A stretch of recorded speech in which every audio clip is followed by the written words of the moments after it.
sir.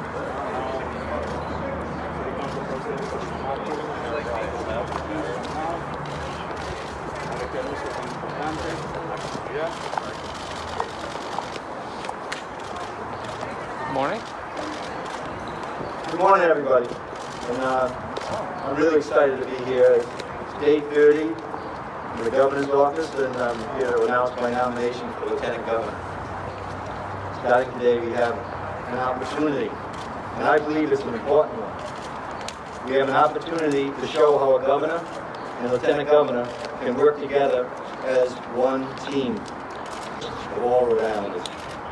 You've heard me talk a lot about this idea over the years. Today, we make it a reality. In selecting a lieutenant governor, I was looking for someone to be true to a governing partner, someone who shares my commitment to supporting our 39 cities and towns and our small businesses. And that's exactly what I found in Sabina. I know that Sabina Matos will help our administration serve all Rhode Islanders as we recover and rebuild from this pandemic.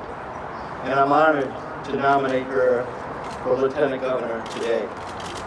I want to recognize Sabina's family who's here supporting her. It's a real American story. It's a tremendous American story, and that's why I'm so thrilled to be here with Sabina today, and you can listen to her story as an inspiration.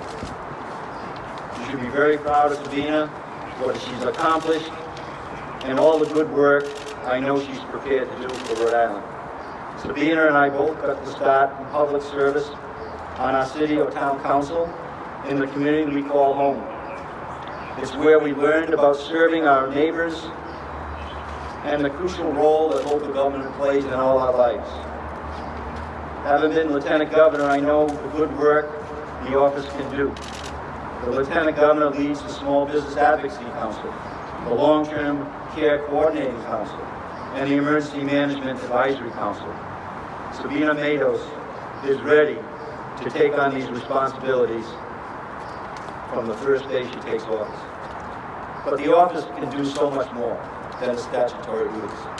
I know from experience how the Lieutenant Governor can use the office to bring municipal leaders together and address some of the most pressing issues facing our communities.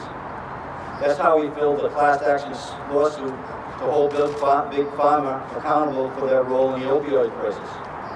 That's how we started an entrepreneurship challenge that empowered local high school students and encouraged them to turn their ideas into small businesses. Work like this will continue under our administration and our partnership with Sabina as Lieutenant Governor. Sabina will be stepping into this role at a time of unprecedented challenges for our state. She will be an important partner in our fight against COVID-19 and our efforts to get shots in the arms as quickly as possible to everybody who lives in the state of Rhode Island, and our path to economic recovery from the pandemic, and also our path to reset public schools in the state of Rhode Island. I also want to take a moment to thank all Rhode Islanders who participated in the Lieutenant Governor's selection process for sharing their ideas on how to move Rhode Island forward. I was speaking to one of the interviewers that volunteered their time, and thank you to everybody that spent time on this process. It was a new experience for all of us, so it was certainly an effort to include people from around Rhode Island and have them participate in a way where they were excited about what Rhode Island could be, and they were able to share their ideas. So I want to thank everybody who did the interviews and everyone who participated in the process. And I look forward to working with each and every one of them as we go forward. Many of them are going to be serving in capacities in their own communities and at the statewide level. I'm sure of that, and we help motivate that to happen. I'll end by saying, I've always believed that the best way to solve problems is bringing people together to find solutions. I know that Sabina shares that commitment to building bridges between our communities to build a stronger Rhode Island. Sabina, congratulations. I am looking forward to having you on the team and getting right to work. The microphone is yours. Come on down. Thank you very much.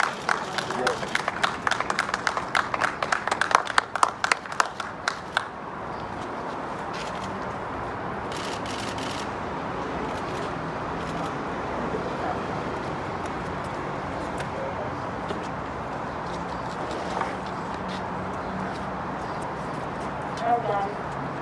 You're a little bit precious for me. I get used to this soon, right? Bring the microphone down. Good morning.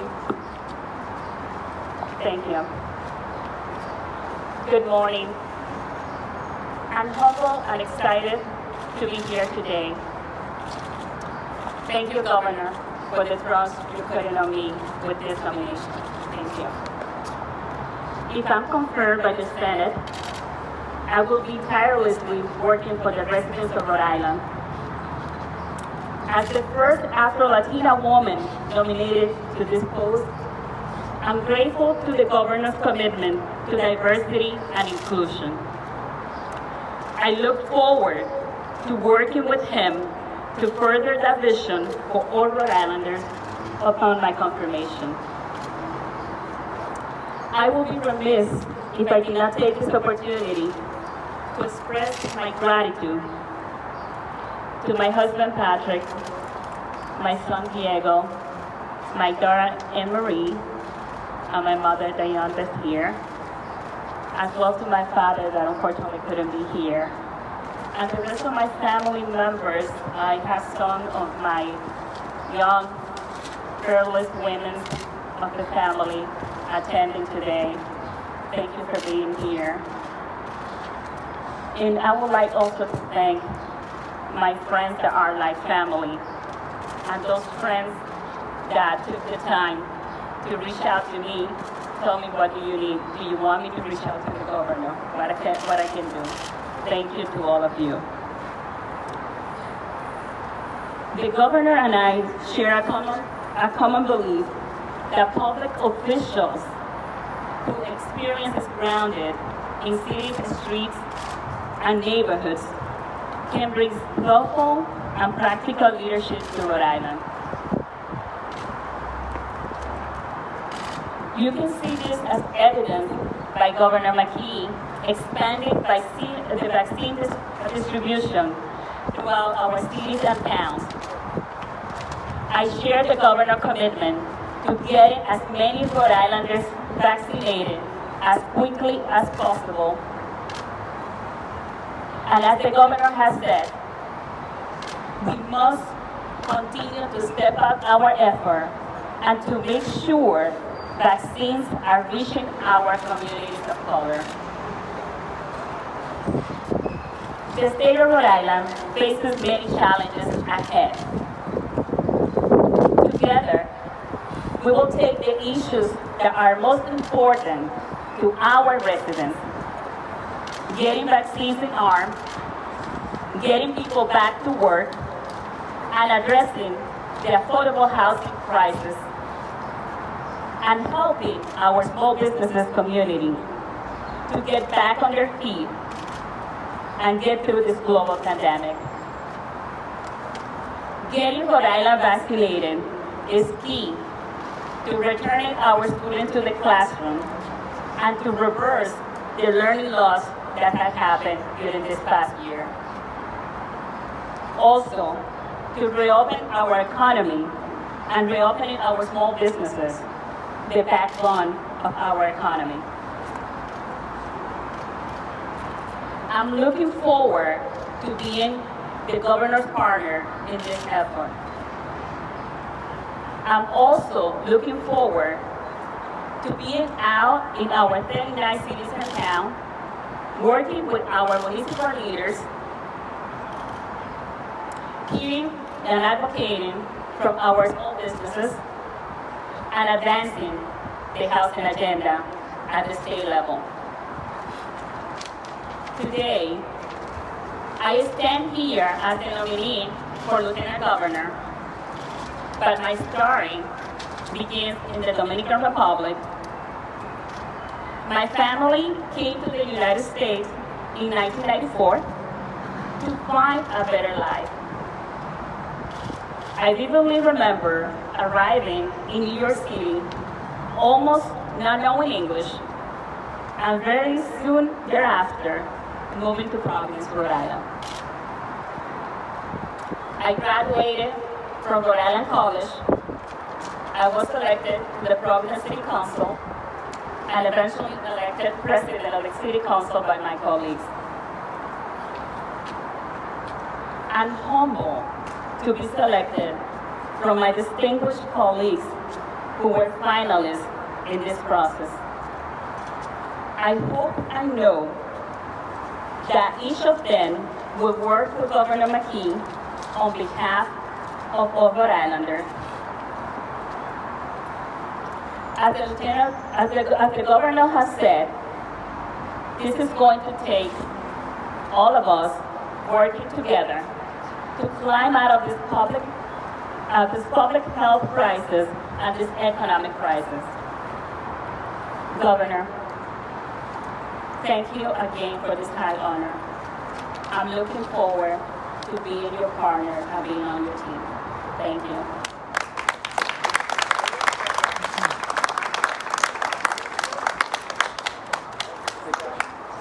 Take questions now. Governor, with all respect to Council President Matos, what do you say to the view that this choice is mostly about positioning you for re-election next year? Yeah, so that's ridiculous. This is about the work, and it's not about any political agenda. Well, the people say in the community, say she's the most powerful woman in the city of Providence. She gave it that up into the Latino community. You betray the Latino community taking this position. This is a window dressing. What are you going to do being lieutenant governor? He was the LT for so many years. He cannot accomplish anything, just work with small business. He's a great man, but that is the wrong decision. A lot of people don't like this decision. Even you have to cancel the city of Patoka today. Because how are you going to bring Sabina Matos to the city of Patoka when the municipality leader was supporting James Yossi? Yeah, so we're starting in Providence, just like I did in Cumberland, right in the Sabina's district. That's where we meet our first small business. We'll be in all 39 cities and towns. And anybody saying that what you just said is just they're not living in reality. Lieutenant Governor is going to do a lot of great things for the state of Rhode Island, and it's an inspirational story that now is a statewide story. And I'm so proud of the fact that Sabina Stanton would be here today. Specifically, what is with other parts of the state that Providence isn't a well-run city, whether it's the schools or the ATV issue? What do you tell the people outside of Providence who there's now a city leader from Providence going to be in a significant role in the state? Yeah, so I think that Sabina's got the experience in terms of being a leader, understanding government, which is a really important thing. Also, her experience in her professional life, working in the equity and the areas that she works with in the state office. We're going to really work on that office in terms of opportunity and equity in the state. And Sabina's going to bring that very powerful message throughout the state of Rhode Island. And we're going to build bridges, just like I did as Lieutenant Governor, just like I did with Rosa and others. Make sure we're in communities that maybe they haven't seen. Somebody like Sabina in their community, they're going to love her by the time it's done. By the time it's done, the whole 39 cities and towns, it's going to be a very powerful message. And like I said in my talk, Sabina's story is our story. It's my story.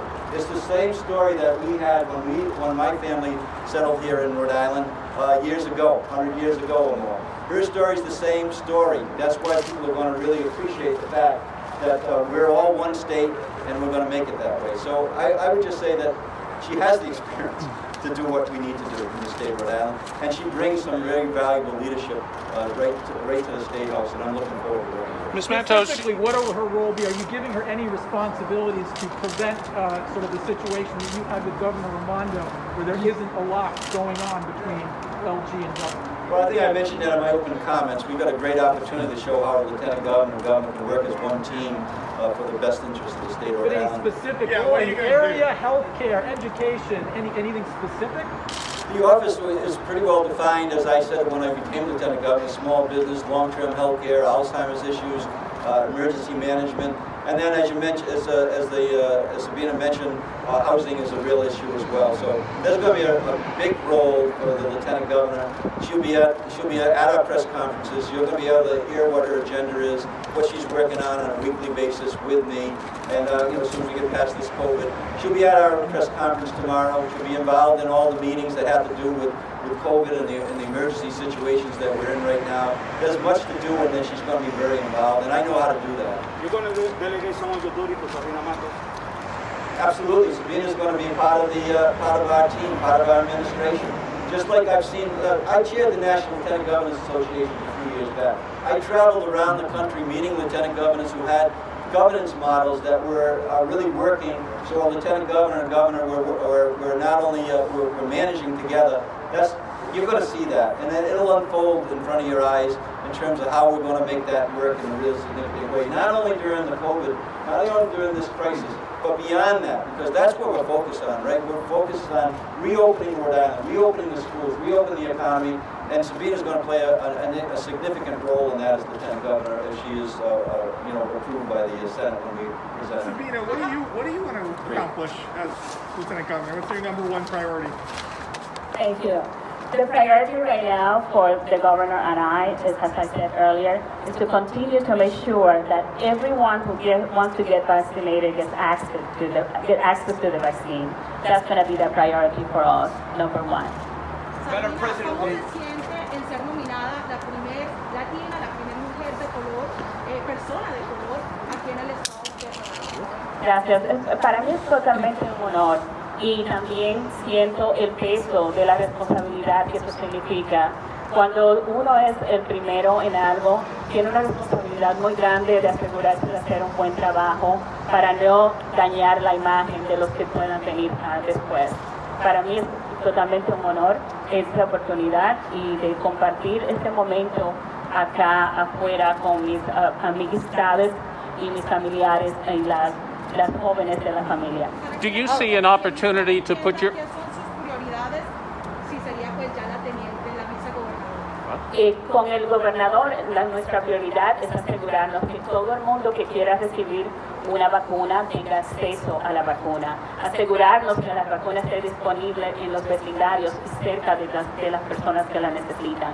Esa es la prioridad #1. Y como mencioné antes, algo que es muy importante para mí es asegurarnos de que haya viviendas asequibles a bajos precios en todo el estado de Rhode Island. Y estoy buscando la oportunidad de trabajar con el gobernador en asegurarnos que haya una agenda de todo el estado para crear más viviendas. Do you see an opportunity to put your own stamp on this? Are you just going to follow Governor McKee? And what do you say to those who say the office itself is a waste of $1 million? I don't think that's correct. The office has, as Governor McKee, when he was the lieutenant governor, he showed how much the office can do. Working with the cities and towns is very important. That's a work that is to continue. To continue working with our elderly is also important. That's not wasting money. What I think that moving forward, my hope is, and the conversation I had with the governor, is that we're going to be working in partnership to make sure that we are coordinating and make sure that we can do the best work for the residents of Rhode Island. About the vaccine, last week we had a... Council president, why is this role, why did you want to take it, why is it more appealing than being the city council president or potentially the mayor of Providence? This is an amazing opportunity to do the work that I was doing for the residents of the city of Providence, to do it for the residents of the state of Rhode Island. It's an opportunity to work with different communities outside of Providence. The question is, why not? I think that this is a great opportunity for me to give back to the state. Governor, what's nothing wrong with that, Sabina? Nothing you can do. About vaccines, last week there was a group calling for a mass vaccination event, a weekend for people of color. Do you support that? Are there any plans to do that now? There's a lot of logistics that needs to go with that. The governor has been in contact with the group that had the press conference, but I can let the governor address that. Yeah, so on that issue, we can see that there's a percentage basis that's imbalanced. We're working on that now. I think that there's going to be a tour right now at the Dunk Center with that group, with our office. So we're right on top of that. We're going to get shots in the arms of everybody in the state of Rhode Island, regardless of where they live or what nationality they are or the color of their skin. During the interview, What #1 thing that you learned in your time as lieutenant governor, the piece of advice you would give to Council President Matos right now? Work hard. Just work hard for the people in the state of Rhode Island. It was mentioned, it's the work. It's the work of the people. We have this tremendous opportunity in the positions we're in right now, and the lieutenant governor Matos will have the same opportunity to help the people of the state around and make sure that this is a state that we achieve our potential, and everyone that lives in our state achieves our potential. So work hard, and hard work, do your best, and to do your best is really hard work. So thank you so much. Governor, when are you going to step down? When are you going to step down from the city council? And when's the confirmation hearing, potentially? So that's the decision of the Senate, so I'm looking forward to having this conversation with the leadership of the Form, Senate. answer the City question. Council. I'll call you. Thank you guys. Omicron Gina.